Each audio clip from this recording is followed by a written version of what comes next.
Hello, everyone. I'm Monique Morton, Math Director for AdvanceKentucky, and I'm here to take your questions for the AP Calculus exams, AB and BC, which are going to be in 2 weeks.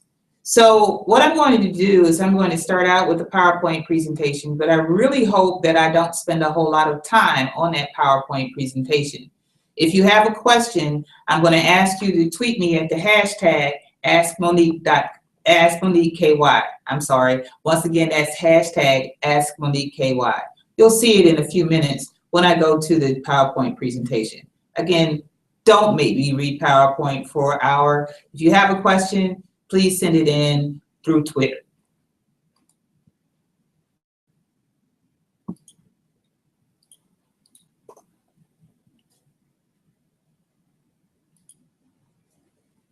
So let me just start it back from the beginning.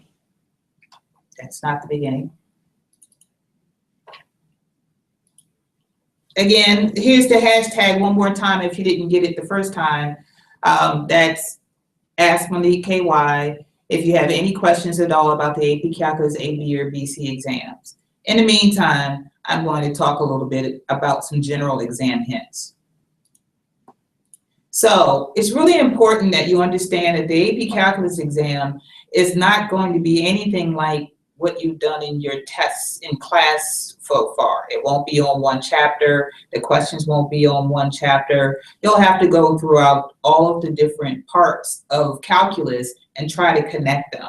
This is true for both AB and BC, so these tips are applicable. I'll let you know if there are any differences. It's important that you understand the concepts and the procedures. Unlike AP Stats, you're not going to get a formula sheet. Nobody's going to ask you to have a cheat sheet or a card or anything with you while you're taking the exam. So you really do have to know how to do all of these things. And remember that the readers who are going to be reading your exams don't know your handwriting. So it helps to be neat and methodical when you are writing out your solutions to the free response questions, especially. When you're reviewing for the exams, you should know the format.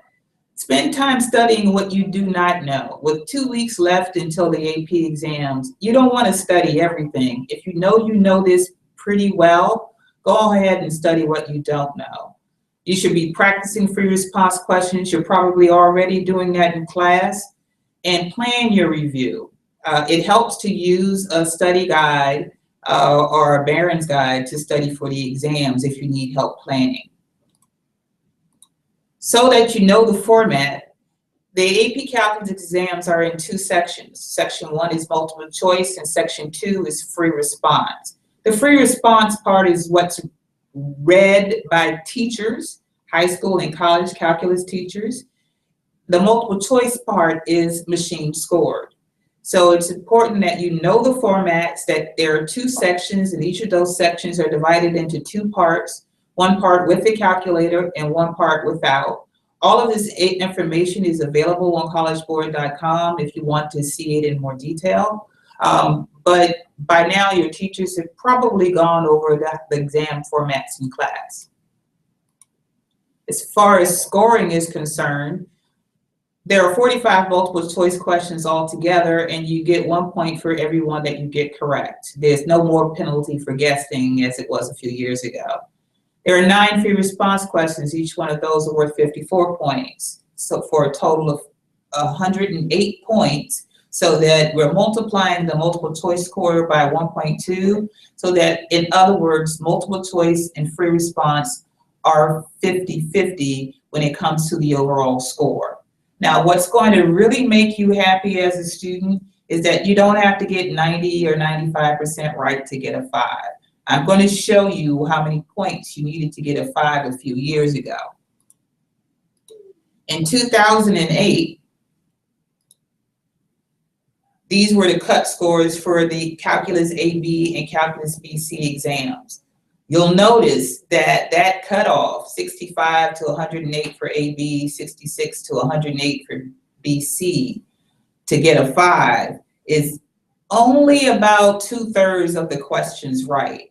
So it's completely doable.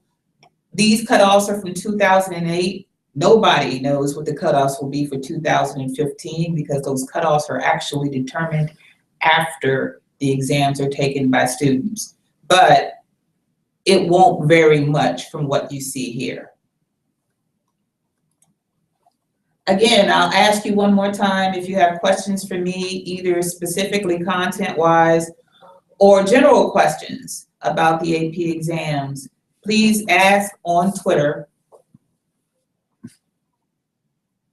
Please ask on Twitter, hashtag AskMoniqueKY.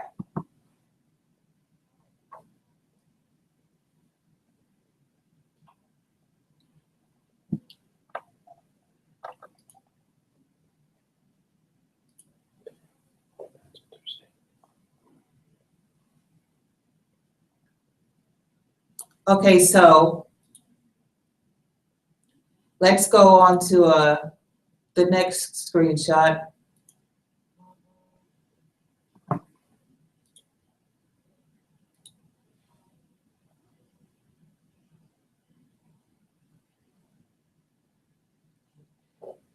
When it comes to multiple choice questions, if you're guessing, please expect to leave a few blank. If you can't understand what the question is, I would skip it and go on to the next one. If you have an understanding of a question and can eliminate one or more answers, then it's probably to your benefit to guess. Distractors include predictable mistakes, but looking at the answers can sometimes prompt you on what to do. There are probably none of these answers. Some questions will ask for a setup and not ask you to evaluate. For example, write the definite integral or choose a definite integral, since this is multiple choice, that will give you the area of the region under y equals e to the x on the interval from 0 to 2. And you'll have 5 choices to pick from. 1, 2, or 3 questions are kind of multiple choice, where the answers are 1 only, 2 only, 1 and 2 only, when you're trying to determine which of the following statements are true. And on the calculator active part, you'll need to decide when to use your calculator. There are 17 questions on the calculator part, but you don't need to use your calculator on all of them. What you'll need to do is decide which parts you'll need to pick up on your calculator. I'm guessing out of the 15 questions, you'll probably actually have to pick up your calculator to answer maybe 7 or 8. I have a couple of questions here that we can just look at. I'm not going to bother to try to solve them, but to give you an idea of the type of questions that you'll see, this is a slope fill question, which could appear on either AB or BC. This question is a use substitution question. Notice that it's emphasizing the concept of use substitution. You don't actually have to evaluate the integral, but you do have to choose which one is equivalent to the one that's given to you. These 2 questions are examples of questions where a student has to use a graphing calculator. You can probably tell from number 3 because of the way the answers are expressed. There are 3 numbers after the decimal point. That's probably a calculator active question. But also in number 4, you're going to want to use your calculator because you have to integrate, and the expression that they want you to integrate is a little complicated. It would take a really long time to do it by hand, even if it's possible. So they probably made it a calculator active question to help that.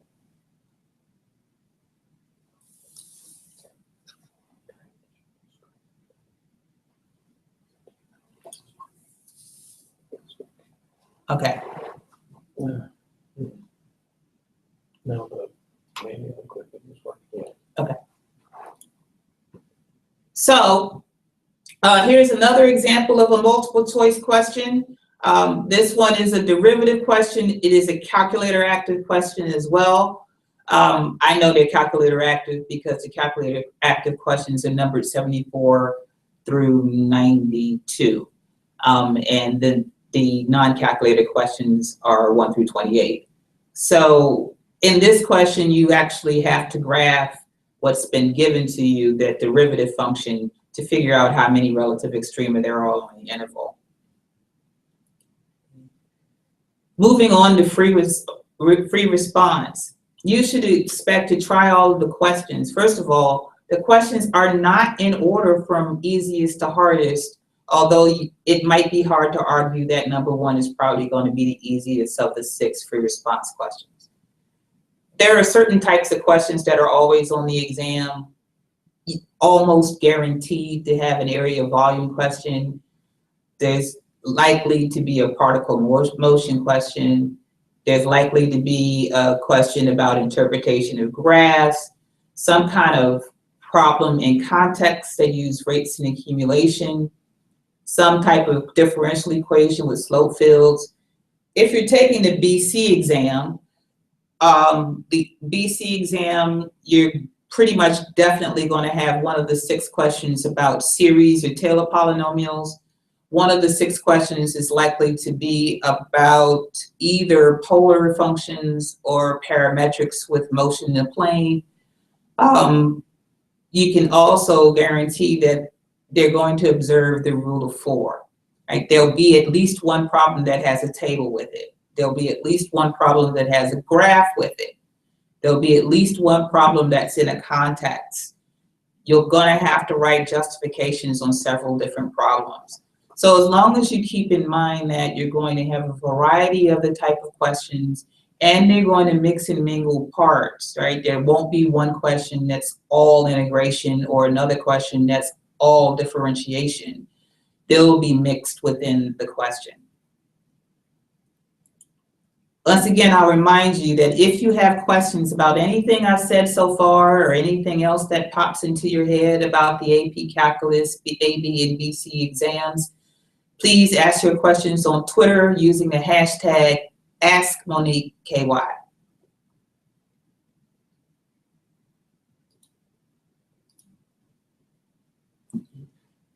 So let's talk about writing justifications.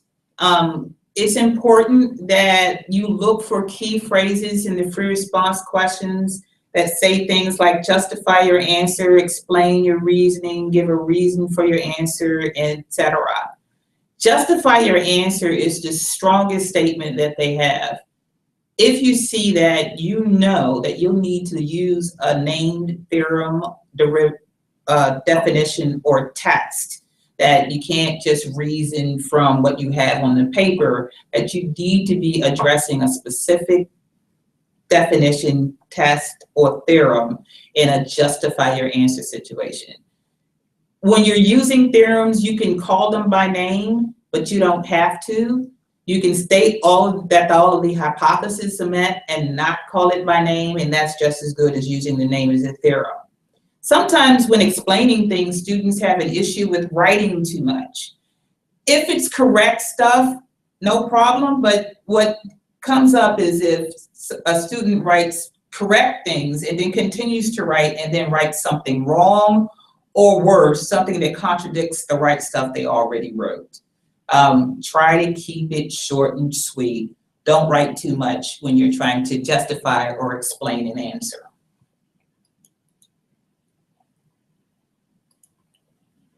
You probably can't see very much of this problem since it has a table and some other things about it. This is from 2007, and it was question 3, and you can find it on collegeboard.com among the free response questions. It's available for public use.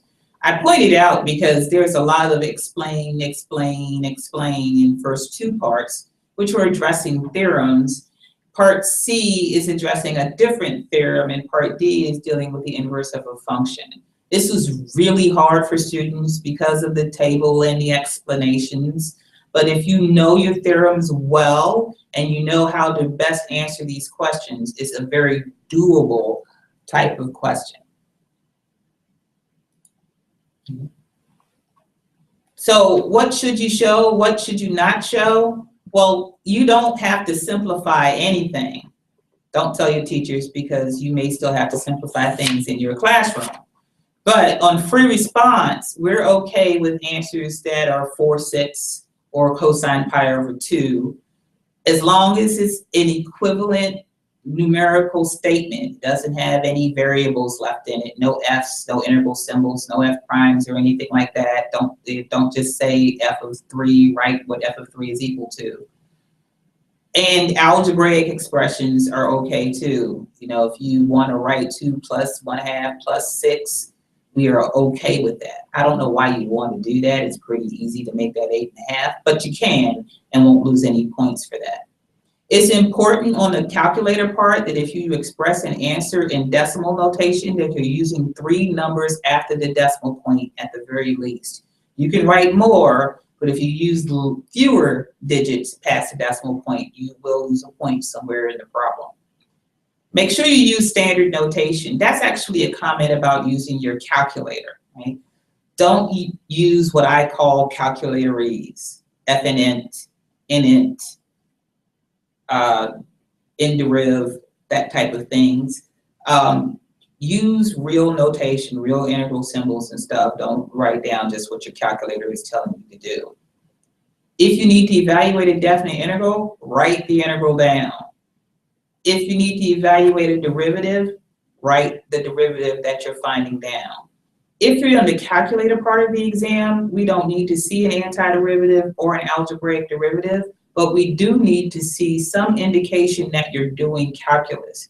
Remember that this is a calculus exam, not a calculator exam, and the readers don't know what you put in your calculator. So you're gonna have to tell them.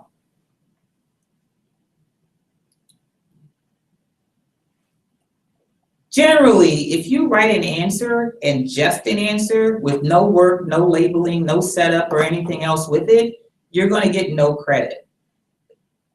Bald answers, answers without supporting work, don't get credit. Make sure you give us some idea of how you got the answers. If you say, well, I got it from my calculator, you had to push some buttons on your calculator, so you had to set something up. Tell us what you were thinking when you were putting in your calculator using proper notation. Don't tell me how to do a problem, do the problem. So, for example, if you needed an answer from part A but couldn't get it, but you think you would know how to do part B, and you tell me, well, if I had the answer from part B, this is what I'd do. Yeah, don't do that. We're not going to give you credit for a recipe, a roadmap, or a formula unless you apply it directly to our problem. And if you cross stuff out, we don't read it. That's just like erasing it. So if you want us to read your answer, be sure not to cross it out. Or if you do cross it out, try to erase the crossing or rewrite your solution. Students commonly make mistakes like rounding too soon. And what I mean by that is they have to use their calculator to get an answer and then use that number later on, and they round in between steps. You need to know how to store your values so you don't have to do that. And another thing is bad algebra. The #1 way this shows up is that a student has to write an equation for a tangent line and writes the equation in slope-intercept form, which will require them to do more algebra, and they make a mistake, as opposed to using point-slope form, which probably doesn't require much more work than it did to find the point and the slope to begin with.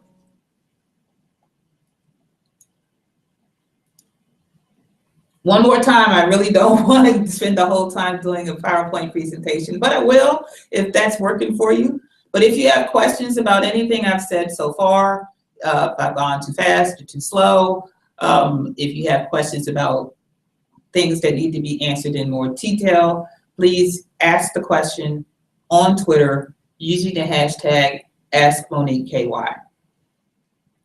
Let's go on and talk a little bit about calculator use on the AP Calculus exams. So before the exam, make sure your calculator has fresh batteries and is in radian mode. When I say before the exam, I mean at least 2 days before the exam. This is why. When I was in the classroom and I had my students take the exam, they would go in and there'd always be a student who didn't check their batteries, and at 7:45 at an 8 a.m. test, they realized that their calculator doesn't work.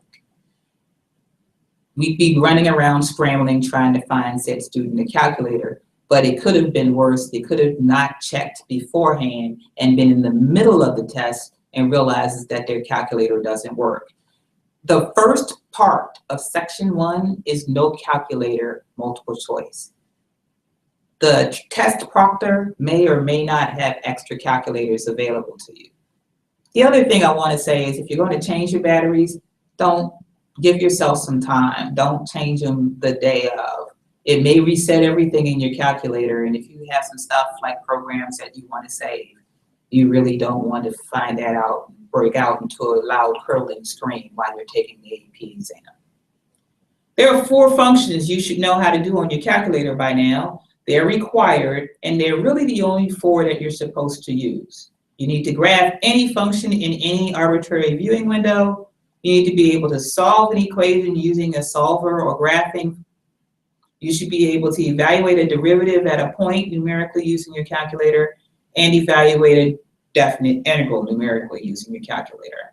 You should not be using your calculator to determine increasing or decreasing concavity, maxes, mins, inflection points. None of those things should you be using your calculator to find. You should be able to store equations to reuse them. Like if you have an equation that you need to use in both part B and in part C, you should be able to store it. You should be able to store numerical values, like you find the solution to an equation in part A, you need that answer in parts B, C, or D. You should know how to store numerical values for reuse as well.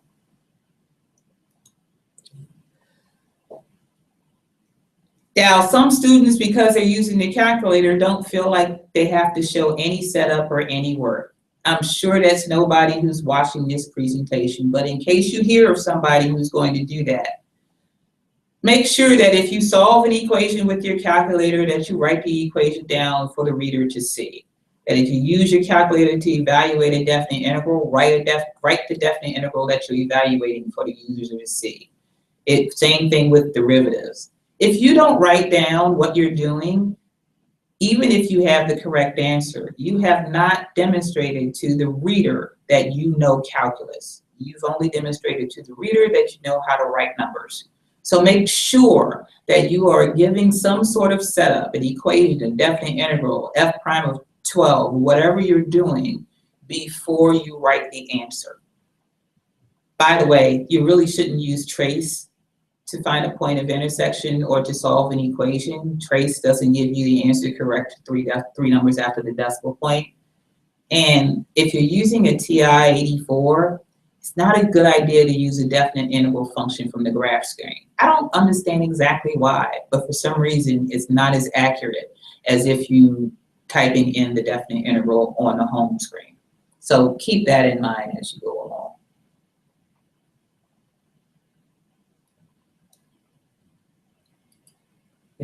Even if you don't know how to solve the problems, you should be able to pick out what concepts are necessary.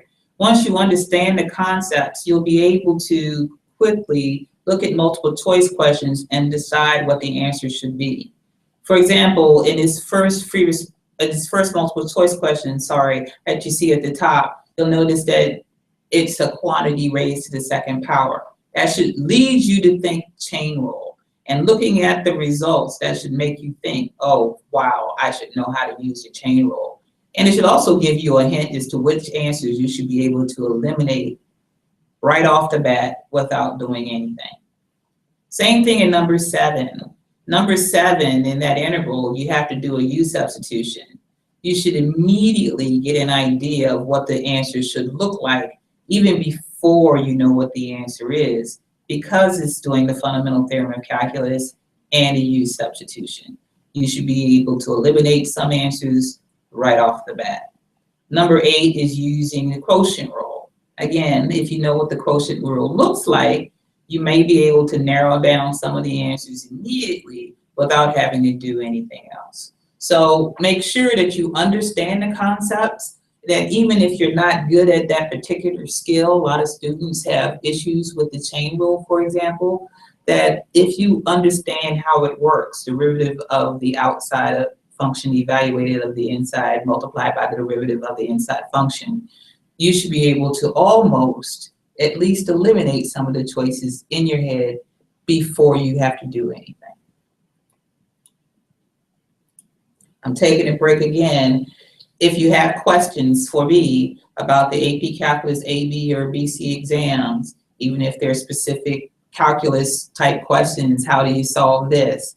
Please feel free to ask that question on Twitter using the hashtag AskMoniqueKY. So let's pretend it's the night before the exam. What should you do? Well, you should go over some big ideas and some things that you're weak on. I used to tell my students, spend an hour or two, maybe 3. Do not cram. If you haven't learned it in 9 months, you're not going to learn it in 9 hours. Make sure you're spending time just working on the things that you know you're working on. Don't try to review the whole course in a day. It's a waste of time. You'll get yourself confused. Or worse, you'll oversleep. You can't stay awake. I do know horror stories of students who fall asleep during the exam.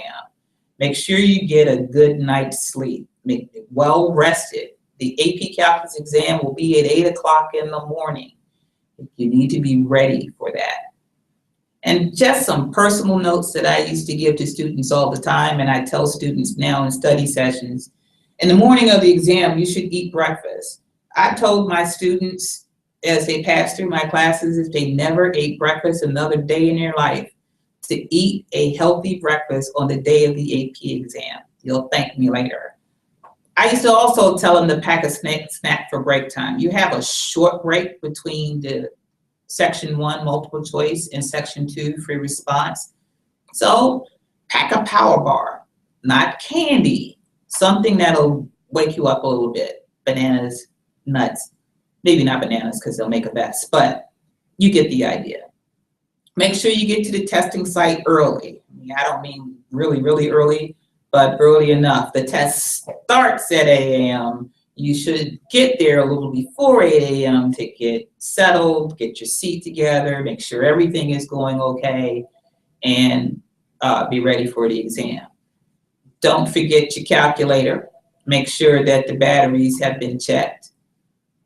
Have a friend that you want to sit down those few minutes before the exam, start going over some things, talk about what you know your weak spots are. And stay calm. I had a student who was getting straight A's in the class all 4 quarters. We were on a quarter system. Never had an issue until the AP exam, and that morning he was completely freaked out.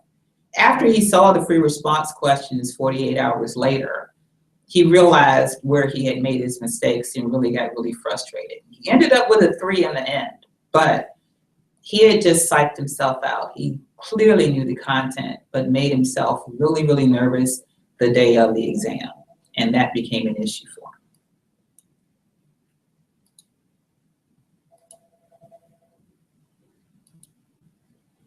Well, that's it.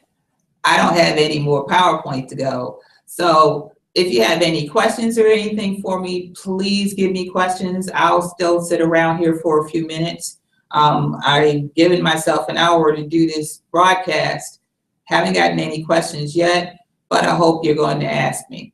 I would say it's really important that you know how to use your calculator well. It's really important that you spend some time. You had your mock exams for AdvanceKentucky active schools have done their mock exams. And except for the computer science exams, everybody except one school, because I still have them because I'm still grading them, should have their mock exams back by now. So in class, you and your teacher should be able to go over the solutions to that. Keep in mind some of the solutions and questions that you may have. If you have questions and you want to send things to me, you can still use this hashtag AskMoniqueKY or tweet me at Monique_Morton. And I'm happy to answer any of your questions, or email me if you want to go that route. It's really important that the students are well prepared, but do not cram. Come up with a plan for that last week that will help you prepare for the AP exams. I really expect a lot from you. I've worked a lot with your teachers and worked with a lot of you, both at study sessions and in the classroom. But if you have questions and there's no reason why you might not, feel free to ask. Your teachers are there for you. I'm here for you. Your classmates, I'm sure, will help you if they can. It's really important as you prepare yourself for the AP exams that you spend some time working both multiple choice and free response questions, that you look at answers, that you get a review book if you don't already have one. Those are very helpful. I don't really have a specific recommendation other than make sure you get one that's aimed at the 2015 exam. If you get one from 1996, it's not going to help you because the exams have changed significantly since then. And the other hints that I've already given in the PowerPoint presentation. So I'm really just talking for speed here now. I don't see that I have any questions. So since I don't have any questions and I'm out of things to say, I'm going to go ahead and wrap this up. I'm Monique Morton, Math Director for AdvanceKentucky. If you have questions after this broadcast, you can still tweet me at AskMoniqueKY or directly at Monique_Morton. That's hashtag AskMoniqueKY or at Monique_Morton to get me on Twitter. This broadcast is being recorded and will remain on YouTube.